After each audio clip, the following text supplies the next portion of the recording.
ಏಳನೇ 28ನೇ ಶ್ಲೋಕ. ಯೇಷಾಂ ತ್ವಂತಗತಂ ಪಾಪಂ ಜನಾನಾಂ ಪುಣ್ಯಕರ್ಮಣಾಂ ತೇ ದ್ವಂದ್ವಮೋಹ ನಿರ್ಮುಕ್ತಾಃ ಭಜಂತೆ ಮಾಂ ದೃಢವ್ರತಾಃ. ಯೇಷಾಂ ತು ಅಂತಗತಂ ಪಾಪಂ ಜನಾನಾಂ ಪುಣ್ಯಕರ್ಮಣಾಂ ತೇ ದ್ವಂದ್ವಮೋಹ ನಿರ್ಮುಕ್ತಾಃ ಭಜಂತೆ ಮಾಂ ದೃಢವ್ರತಾಃ. ಯಾರು ಭಗವಂತನನ್ನ ಸೇರ್ತಾರೆ ಎಂಬ ವಿಚಾರವನ್ನ ಇಲ್ಲಿ ಹೇಳುತ್ತಿದ್ದಾನೆ. ಹಿಂದೆ ಬಂದದ್ದು ಇಚ್ಛಾದ್ವೇಷ ಸಮುತ್ತೇನ ದ್ವಂದ್ವಮೋಹೇನ ಭಾರತ ಸರ್ವಭೂತಾನಿ ಸಮೋಹಂ ಸರ್ಗೇಯಾಂತಿ. ಅವ್ರು ಹುಟ್ಟತಾನೆ ಮೋಹಕ್ಕೊಳಗಾಗಿ ಹುಟ್ಟುತ್ತಾರೆ. ಅಂದ್ರೆ ಒಂದು ಕೆಟ್ಟ ತಿಳುವಳಿಕೆಯನ್ನೇ ಇಟ್ಕೊಂಡಿರ್ತಾರೆ. ಆ ಕೆಟ್ಟ ಬುದ್ಧಿಯಲ್ಲೇ ಇಡೀ ಜೀವನವನ್ನ ಕಳೀತಾರೆ. ಅದೇ ಜ್ಞಾನಿಗಳಾಗಬೇಕಾದ್ರೆ ಯೇಷಾಂತು ಪಾಪಂ ಪುಣ್ಯಕರ್ಮಣಾಂ ಜನಾನಾಂ ಪಾಪಂ ಅಂತಗತಂ.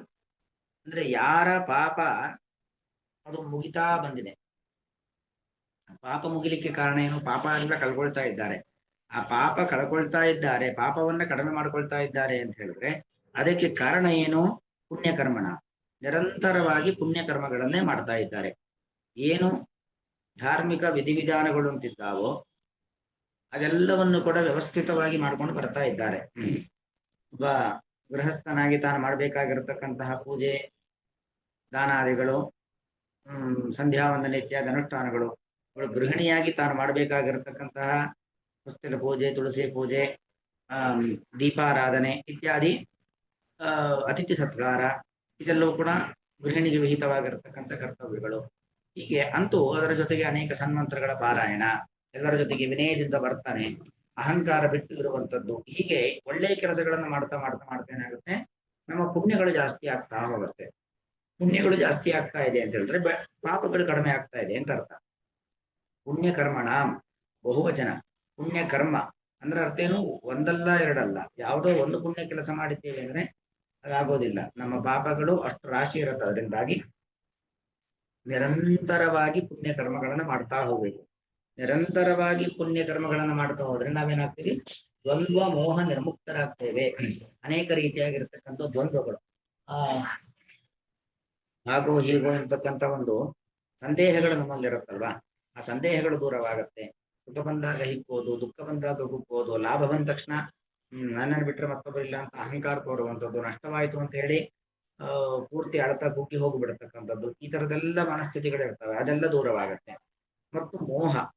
ಮೋಹ ಅಂತ ಹೇಳಿದ್ರೆ ಕೆಟ್ಟ ಜ್ಞಾನ. ತಾನು ಮಾಡ್ತಾ ಇರತಕ್ಕಂಥ ತಪ್ಪು ಕೆಲಸವೇ ಸರಿ ಅಂತಕ್ಕಂಥ ದುರಾಗ್ರಹ. ಅದು ಸರಿ ತಪ್ಪು ಅನ್ನೋದು ಎಲ್ಲರಿಗೂ ಗೊತ್ತಿರುತ್ತೆ, ಒಳಗಿನಿಂದ ಆ ವ್ಯಕ್ತಿಗೂ ಗೊತ್ತಿರುತ್ತೆ ತಪ್ಪು ಮಾಡ್ತಾ ಇದ್ದೇನೆ ಅಂದ್ರೆ. ಆದ್ರೆ ಆ ತಪ್ಪಲ್ಲೇ ಇದ್ದು ಬಿಡುವಂಥದ್ದು ಮೋಹ. ಹೀಗೆ ಯಾವಾಗ ನಿರಂತರವಾಗಿ ಪುಣ್ಯಕರ್ಮಗಳನ್ನೇ ಮಾಡ್ತಾ ಹೋಗ್ತಾರೋ ಆಗ ಅವರು ಪಾಪಗಳಿಂದ ದೂರ ಬರ್ತಾರೆ. ಯಾಕಂದ್ರೆ ನಿರಂತರವಾಗಿ ಪಾಪವನ್ನೇ ಮಾಡ್ತಕ್ಕಂಥ ವ್ಯಕ್ತಿಗೆ ತಾನು ತಪ್ಪು ಮಾಡಿದ್ದಾನೆ, ತಪ್ಪು ಮಾಡಿದೆಯೋ ತಪ್ಪು ಎಂಬತಕ್ಕಂಥ ಭಾವನೆಯು ಕೂಡ ಮನಸ್ಸಲ್ಲಿ ಬರೋದಿಲ್ಲ. ಅದೇ ಪುಣ್ಯಕರ್ಮಗಳನ್ನ ಮಾಡ್ತಾ ಹೋದ್ರೆ ಆಕಸ್ಮಿಕವಾಗಿ ಏನೋ ಒಂದು ಸಣ್ಣ ಪಾಪವನ್ನ ಮಾಡಿಬಿಟ್ರೆ ಅದು ಅವನ ಕೈಯಲ್ಲಿ ತಡ್ಕೊಳ್ಲಿಕ್ಕೆ ಆಗಲ್ಲ. ಆ ಮನಸ್ಸಲ್ಲಿ ತಾನು ಮಾಡಿರ್ತಕ್ಕಂಥ ತಪ್ಪು ಅವನಿಗೆ ಅರಿವಾಗತ್ತೆ. ತಪ್ಪು ಮಾಡಿಬಿಟ್ಟೆ ಅಂತಕ್ಕಂಥ ಭಾವನೆ ಬರುತ್ತೆ. ಅದಕ್ಕೆ ಪಶ್ಚಾತ್ತಾಪವನ್ನು ಮಾಡ್ಕೊಳ್ತಾನೆ, ಕ್ಷಮೆಯನ್ನು ಕೇಳ್ತಾನೆ. ಆದ್ರೆ ನಿರಂತರವಾಗಿ ಪಾಪವನ್ನೇ ಮಾಡೋರು ನೋಡಿ, ಅವರಿಗೆ ನಿರಂತರ ಪಾಪ ಮಾಡೋದೇ ಅವರ ಕೆಲಸ. ಅದರಿಂದಾಗಿ ತಾನು ತಪ್ಪು ಮಾಡ್ತಾ ಇದ್ದೇನೆ ಎಂಬತಕ್ಕಂಥ ಭಾವನೆ ಕಿಂಚಿತ್ತ ವ್ಯಕ್ತಿಯ ಮನಸ್ಸಿನಲ್ಲಿ ಬರೋದೇ ಇಲ್ಲ. ಅದಕ್ಕೋಸ್ಕರವಾಗಿ ನಿರಂತರವಾಗಿ ಪುಣ್ಯಕರ್ಮಗಳನ್ನು ಮಾಡಬೇಕು. ನಿರಂತರವಾಗಿ ಪುಣ್ಯಕರ್ಮಗಳನ್ನು ಮಾಡ್ತಾ ಇದ್ರೆ ಮಾತ್ರ ದ್ವಂದ್ವದಿಂದ, ಮೋಹದಿಂದ ನಿರ್ಮುಕ್ತರಾಗ್ಲಿಕ್ಕೆ ಸಾಧ್ಯ. ನಿರ್ಮುಕ್ತ ಈ ತರ ಸಂಪೂರ್ಣವಾಗಿ ಮತ್ತೆಂದು ದ್ವಂದ್ವಕ್ಕೊಳಗಾಗದಂತೆ, ಮೋಹಕ್ಕೆ ಒಳಗಾಗದಂತೆ ನಾವು ಭಗವಂತನ ಭಕ್ತರಾಗಿ ಭಗವಂತನ ಅನುಗ್ರಹ ಸಂಪಾದನೆ ಮಾಡ್ಲಿಕ್ಕೆ ಸಾಧ್ಯ. ಯಾವುದೋ ಒಂದು ಏನೋ ಒಂದು ದೇವರ ಪ್ರೀತ್ಯರ್ಥಕ್ಕೋಸ್ಕರವಾಗಿ ಪುಣ್ಯಕರ್ಮವನ್ನು ಮಾಡದೆ ಅಂದ್ರೆ ಅದರಿಂದ ಉಪಯೋಗ ಆಗೋದಿಲ್ಲ.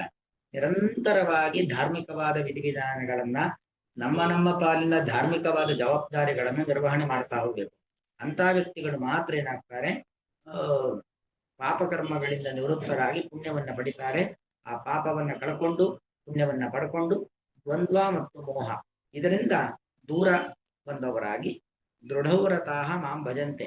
ದೃಢವ್ರತಾಹ ಅಂದ್ರೆ ವ್ರತ, ತಮ್ಮ ಅನುಷ್ಠಾನಗಳು ಯಾವುದೇ ರೀತಿಯಾಗಿರ್ತಕ್ಕಂಥ ಆಯಾಯ ವ್ಯಕ್ತಿಯ ಧಾರ್ಮಿಕವಾದ ಅನುಷ್ಠಾನ, ಅದು ಹೆಂಗಸರಿಗೆ ಒಂದು ರೀತಿಯಾಗಿರ್ತಕ್ಕಂಥ ಅನುಷ್ಠಾನಗಳು, ಗಂಡಸರಿಗೆ ಒಂದು ರೀತಿಯಾಗಿರ್ತಕ್ಕಂಥ ಅನುಷ್ಠಾನಗಳು, ಅದೆಲ್ಲವನ್ನೂ ಕೂಡ ದೃಢವಾಗಿ ಮಾಡ್ತಾ ಹೋಗ್ತಕ್ಕಂಥದ್ದು, ಬಿಡ್ಲಿಕ್ಕಿಲ್ಲ. ಹಾಗೆ ದೃಢವ್ರತ ಯಾವತ್ತೋ ಒಂದ್ ದಿವಸ ಮಾಡದೆ ಅಂತ ಆಗೋದಿಲ್ಲ, ನಿರಂತರವಾಗಿದ್ರೆ ಮಾತ್ರ ಫಲವನ್ನ ಪಡಿಲಿಕ್ಕೆ ಸಾಧ್ಯ ಹೊರತು ಯಾವುದೋ ಒಂದು ಸಂದರ್ಭದಲ್ಲಿ ಮಾಡದೆ ಅಂತ ಹೇಳಿದ್ರೆ ಅದು ವ್ಯರ್ಥವೇ. ಅದರಿಂದ ಯಾವುದೇ ರೀತಿಯಾಗಿರ್ತಕ್ಕಂಥ ಪ್ರಯೋಜನಕ್ಕೆ ದೃಢವ್ರತ, ಗಟ್ಟಿಯಾದ ಒಂದು ಬದ್ಧ ದೀಕ್ಷೆ ಬೇಕು. ಸುಮ್ಮನೆ ಏನೋ ಒಂದು ಕಾಟಾಚಾರಕ್ಕೆ ಮಾಡ್ತಕ್ಕಂಥದ್ದು, ಯಾರೋ ನಾಲ್ಕು ನೋಡ್ತಾರೆ ಅಂತ ಶೋಕಿಗೋಸ್ಕರ ಮಾಡ್ತಕ್ಕಂಥದ್ದು, ಈ ರೀತಿಯಾಗಿರ್ತಕ್ಕಂಥ ಪುಣ್ಯಕರ್ಮಗಳೇ ಅಲ್ಲ ಅದು.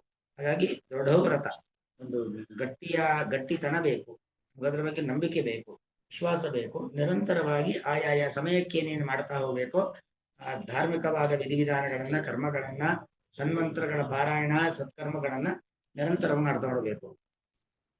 ಯೇಷಾಂ ಪಾಪಂ ಅಂತಗತಂ ಅಂದ್ರೆ ಯಾರ ಪಾಪವು ಅಂತಗತ ಅಂದ್ರೇನು? ಕೊನೆಗೊಂಡಿದೆಯೋ.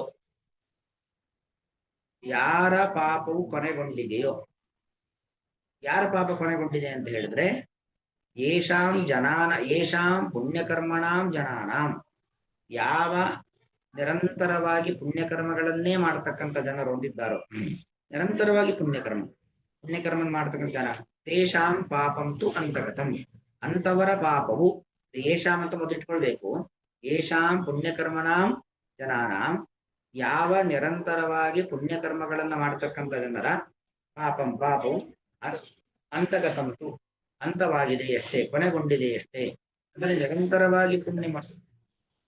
ನಿರಂತರವಾಗಿ ಪಾಪಕರ್ಮಗಳನ್ನ ಮಾಡ್ತಾ ಇದ್ರೆ ಪಾಪವೇ ಜಾಸ್ತಿ ಆಗ್ತಾ ಹೋಗುತ್ತೆ. ನಿರಂತರವಾಗಿ ಪುಣ್ಯವನ್ನ ಮಾಡ್ತಾ ಹೋದ್ರೆ ಪುಣ್ಯ ಹೆಚ್ಚಾಗತ್ತೆ, ಪಾಪ ಅಂತಗತ, ಬರೀ ಕಡಿಮೆ ಆಗೋದಿಲ್ಲ, ಅಂತ ಕೊನೆ ಮುಟ್ಟಿ ಬಿಡುತ್ತೆ. ಅಂದ್ರೆ ಪಾಪವೇ ಇಲ್ಲ ಅಂತ ಆಗುತ್ತದು. ಆ ಪದದ ಸ್ವಾರಸ್ಯ ಅದು. ಅಂತಗತ ಅಂದ್ರೆ ಏನು? ಪೂರ್ತಿ ಕೊನೆಗೊಂಡು ಬಿಡುತ್ತೆ, ಪಾಪ ಇಲ್ಲದಂತೆ ಪೂರ್ತಿ ಕಡಿಮೆ ಆಗಿಬಿಡತ್ತೆ, ಪಾಪ ಕರಗಿ ಹೋಗ್ಬಿಡತ್ತೆ. ಅಂತವರು ದ್ವಂದ್ವ ಮೋಹ ವಿನಿರ್ಮುಕ್ತಾಹ, ದ್ವಂದ್ವ ಸುಖ ದುಃಖ ಇತ್ಯಾದಿ ದ್ವಂದ್ವಗಳು ಮತ್ತು ಮೋಹ ಅಜ್ಞಾನ ಇವುಗಳಿಂದಾಗಿ ನಿರ್ಮುಕ್ತರಾಗಿ, ಪರಿಪೂರ್ಣವಾದ ದ್ವಂದ್ವದ ಪರಿಣಾಮ ಮತ್ತು ಮೋಹದ ಪರಿಣಾಮಗಳಿಂದಾಗಿ ನಿರ್ಮುಕ್ತರಾದವರಾಗಿ, ರಹಿತರಾದವರಾಗಿ, ದೃಢವ್ರತಾಹ ಬದ್ಧವಾದ ಗಟ್ಟಿಯಾದಂಥ ವ್ರತಾನುಷ್ಠಾನ ಉಳ್ಳವರಾಗಿ, ಮಾಂ ಭಜಂತೆ ನನ್ನನ್ನು ಭಜಿಸುತ್ತಾರೆ, ನನ್ನನ್ನು ಸೇವಿಸುತ್ತಾರೆ. ಯೇಷಾಂ ತ್ವಂತಗತಂ ಪಾಪಂ ಜನಾನಾಂ ಪುಣ್ಯಕರ್ಮಣಾಂ ತೇ ದ್ವಂದ್ವಮೋಹ ನಿರ್ಮುಕ್ತಾಃ ಭಜಂತೆ ಮಾಂ ದೃಢವ್ರತಾಃ. ಶ್ರೀಕೃಷ್ಣಾರ್ಪಣಮಸ್ತು.